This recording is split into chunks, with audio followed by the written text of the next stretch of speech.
Hey, what's going on, Trojan family? Welcome to the USC LAFB show here on the LAFB network. We are Los Angeles Sports. This is your daily dose of USC Trojans news. We are right about 24 hours away from kickoff USC Georgia Southern, the Clay Helton Bowl. Mr. Clay Helton returning to the Coliseum after what ended as not the best tenure and era in USC football lore, obviously. Really curious to see what the response is like. Me personally, I think we talked about this a bit on our live call-in show on Wednesday, but I don't know if he necessarily deserves like praise, but I don't think he deserves to be booed. I think hopefully fans will react as just business as usual. This is an opponent that is a well undermatched and undermanned opponent that USC should handle basically by the first quarter. And so kind of treat it that way. And, Clay Helton did bring a Rose Bowl. And obviously we know how his tenure went down the stretch and whatnot. We've talked about it a bunch, so that's not why I'm on here today. But should be a fun game. I'll be out at the Collie. Hopefully we'll see a bunch of you. Would love to hear you guys comment where you guys tailgate. I'm sure a lot of you probably watch from afar, but a lot of you are here in LA, are at the games.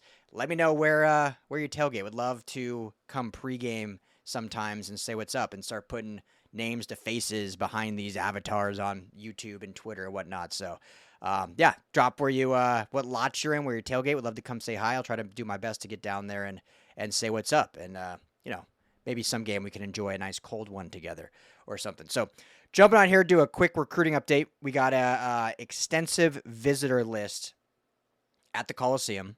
Another big visitor list with a lot of star players that will be here to watch this one. Plus, a Peyton Houston update, 2027 quarterback who the USC Trojans and Lincoln Riley really set their sights on in that 27 class.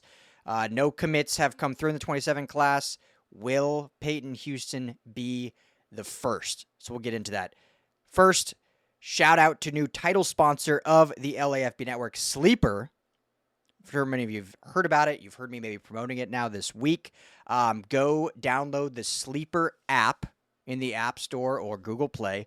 When you go to sign up and with your first deposit, make sure to use the promo code USC LAFB. You can see it right down there, if I can point correctly.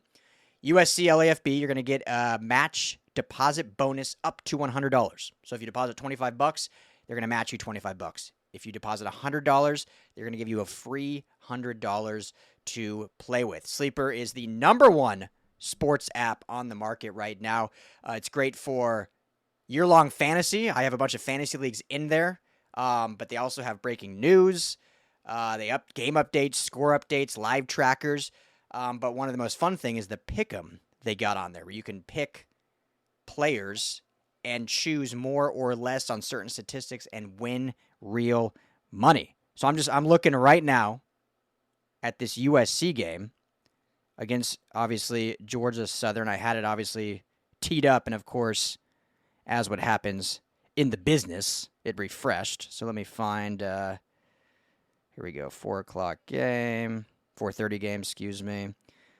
All right, so because this is a lower opponent, not as many player options to choose from, but Jaden Mayava, passing yards, 274.5. You can pick more or less.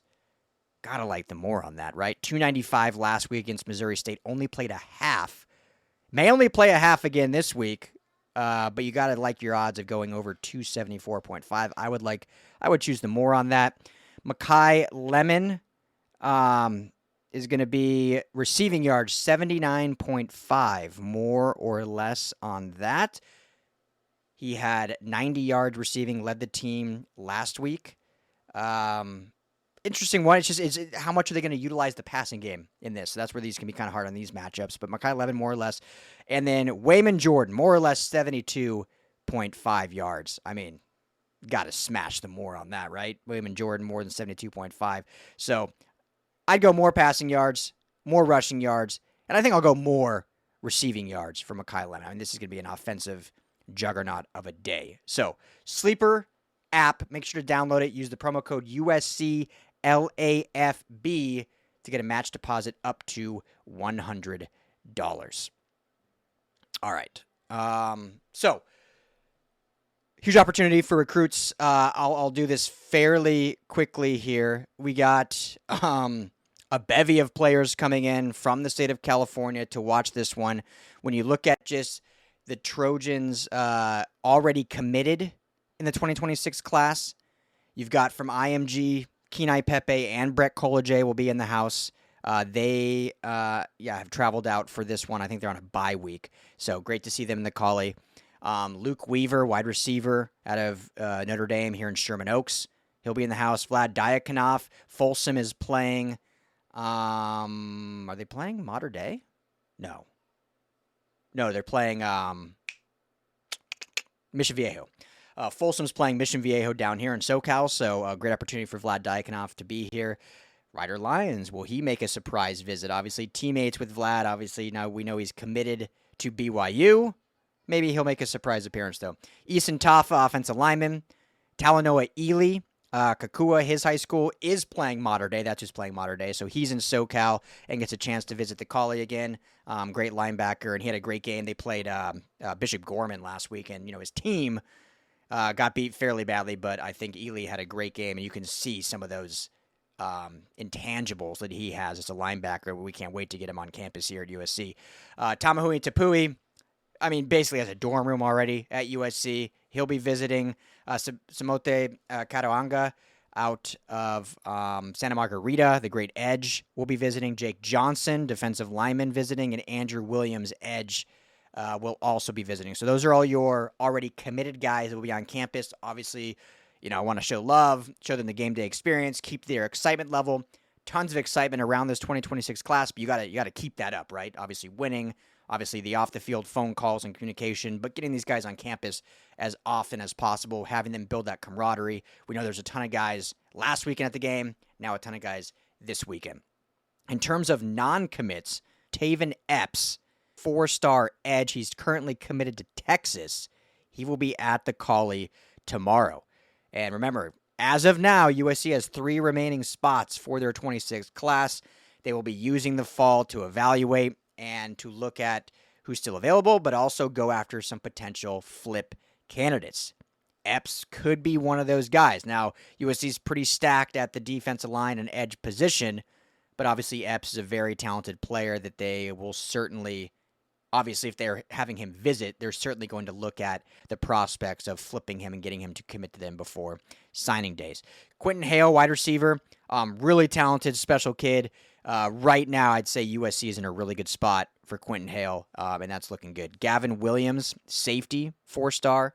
Kingston Salifi, wide receiver, 4-star. And Eli Woodard, wide receiver, 3-star. Braylon Ross, a 3-star tight end. So those are your 2027 kids that will be here at the Collie. And then 2 2028 prospects, Jalen Flowers, a defensive back, and Chauncey Washington, another defensive back who, as many of you know, his father was a running back for USC back in the day. So a legacy there, as the Trojans have done a good job landing legacies as of late. So Chauncey Washington, obviously 2028, a ways down the road, but another potential there. So you also have, I won't read every single name, the Trillium Boys, which is one of those 7-on-7 teams. Obviously 7-on-7 camps are huge in college football recruiting right now. So a lot of that roster or I think the entire roster actually will be, and that includes a guy like Tevin Epps, who's, from Tustin, and he's on that team. So he will be one of those as well. Again, Texas commit. And I think Epps actually, I made a mistake. I think I had said he's a 26. I think he's actually a 27. So that is my fault. Let me fully confirm that. I want to make sure, not strain you guys at all. So many names, right? Tevin Epps, yes, is a 27. So that is, if you were listening just 2 minutes ago, not a 2026 recruit. He is committed to Texas, but he is actually a 2027. So, but he is with those Trillium Boys. You look at Quentin Hale's also a member of that. Juju Johnson, a cornerback from Long Beach Poly. Dante Wright, another cornerback from Long Beach Poly. He's a Georgia commit. Honor Faleve Johnson from Cathedral Catholic. Nico Bland, a wide receiver from Orange Lutheran. So, I mean, there's going to be a ton of great players. Grant Mosley, obviously the brother of Trent Mosley, who also is a receiver at Santa Margarita. Grant Mosley showing a ton of talent in this early season. And while Trent Mosley, the older brother, looks fantastic and he's going to be great for this Trojans team, Grant Mosley looks like, and he's only a sophomore, dude has a lot of talent as well. So those are the majority of the names. Going to be a bunch of players there. Great to see, and hopefully watch the Trojans have a dominant performance at the Coliseum. All right, let's pivot now real quick. I wanted to talk, real quick, last sponsor, ZipRecruiter. Got to talk quickly about our friends at ZipRecruiter. 4 out of 5 employers who post on ZipRecruiter get a quality candidate within the first day. You can try it for free if any of you are business owners like myself and you're looking for new employees. You can try it for free with this exclusive web address at ZipRecruiter.com/audio. Once again, that's ZipRecruiter.com/audio. And just, takes away the headache of hiring. Usually, as I said, you can find a candidate within the first day, which is massive and lets you focus on your business and not focus on finding quality candidates. So ZipRecruiter.com/audio. ZipRecruiter, the smartest way to hire. All right. So let's talk a little Peyton Houston. So 2027 4-star quarterback from the state of Louisiana. He is the 8th ranked quarterback in the 2027 class, according to Rivals industry rankings. USC and Lincoln Riley kind of back in the spring. Remember, I talked about this before, documented in a few articles. It was, they got Jonas Williams in the 2026 class. That was early in the process at the beginning of the year. There was still a lot of connection and hype surrounding Ryder Lyons, who obviously we know is a 2026 QB, but more so is 27 because he will be taking a year-long mission. So the thought was, great, Jonas Williams 26, get Ryder Lyons. Well, all of a sudden there was a pivot, and USC kind of went all in on Peyton Houston in the spring to be their 27. They kind of cooled on Ryder Lyons for whatever reason. I talked about the fact that he had a lot of visits, still wasn't committed, was still really toying around with Oregon and BYU. So USC kind of pivoted, went all in on Peyton Houston, visited in the spring. His parents loved USC, loved Lincoln Riley. At that point, it felt like USC was really in the driver's seat. Then you get the commitment of Boobie Feaster, the great 4/5-star wide receiver from DeSoto, Texas. And him and Houston are childhood friends. And one of their dreams has been to play college ball together. So once Feaster committed, again, there's no guarantee, of course, but it felt even more likely that Houston would come to USC, kind of as a package deal, if you will. So things have looked good. No reason not to. Well, as of late, Oklahoma has started trending up for Peyton Houston. They've been pushing hard, obviously, to get his services a lot closer to home in terms of Oklahoma to Louisiana, the proximity there. He visited Oklahoma in June, so after his USC visit, and now he is scheduled to be there tomorrow for this huge game, Michigan against the Sooners. So it's starting to trend his way a little bit, or Oklahoma's way, I should say. Our good friend Scott Schrader, who's probably the guy I trust the most when it comes to recruiting in terms of USC intel, he's talking about he is going to be putting in not a crystal ball, but a recruiting kind of prediction shift to Oklahoma. Now, Peyton Houston is set to make his announcement on September 15th. Unfortunately, with that date, USC cannot get him back on campus for a game before that date. Obviously, a commitment is not set in stone. You can get him after and try to flip. But they'll be at Purdue next weekend, so they're out of the state, not at home. And then the 15th will come, and he'll announce his commitment, and then the next weekend they are home against Michigan State. So it's not a foregone conclusion. USC is still very much in the running. And even if he were to commit to Oklahoma, obviously this is the 2027 class. you have a year, essentially a year and a half before signing day. So a long time for a lot of things to happen. And, USC obviously building what they're building, and with the 26 class coming in even before that, there's a lot of momentum and things that can change, and a flip can certainly happen. The big question will be if Houston does indeed commit to Oklahoma, what does that mean for Boobie Feaster? Are they truly this somewhat of a package deal? A lot of the Oklahoma message boards and the Oklahoma insiders have talked about Oklahoma has been pushing hard to get Feaster on campus for the fall. We all know USC's protocol, like once you're committed, you got to shut it down. You can't take any more visits. We'll see if this sticks. Up until this point, Boobie Feaster himself and his father have shut down any rumors that they're taking visits. They're locked into USC. And everything I've heard, that is still the case. So nothing to report on any changes on that. But with Houston going tomorrow and announcing his commitment the next week, if that is Oklahoma, it will be really interesting to see how much more Oklahoma continues to push to get Feaster to visit, and if that leads to a potential decommitment. I'm not saying that will happen. There's been zero intel that that's even in the works, but just something to monitor as this plays out with Peyton Houston. So regardless, obviously, Lincoln Riley, I think, loves Peyton Houston, his play style, still a super young quarterback, super talented. What USC has working against them is the youth they have in the quarterback room. I mean, 2027 is a long way away, but Peyton Houston still may not play until like 2030.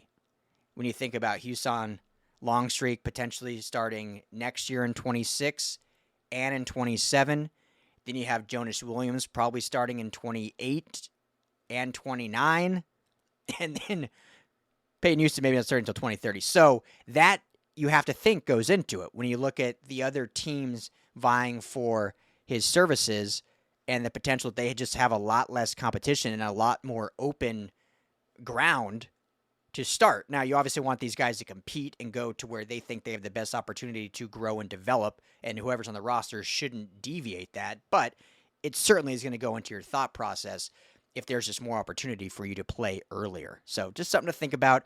LSU is another school that has been mentioned that is not out of this by any means. They're the hometown school.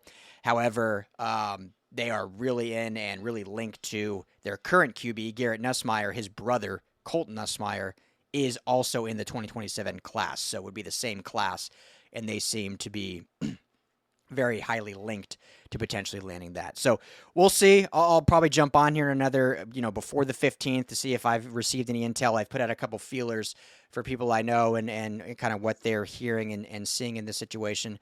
No 27 commits yet for USC. That's been, I think, planned. They're kind of waiting and letting guys feel it out, especially guys that do want to take visits. I mean, it's so far away. It's hard to tell a guy like, hey, once you commit, that's it, when you've got like a year and a half to kind of enjoy the recruitment process. So if you're USC, you almost want to tell guys like, hey, we want you, but we understand. Go take visits now, and then once you're ready to commit, like lock in, and that's it. Let's move on.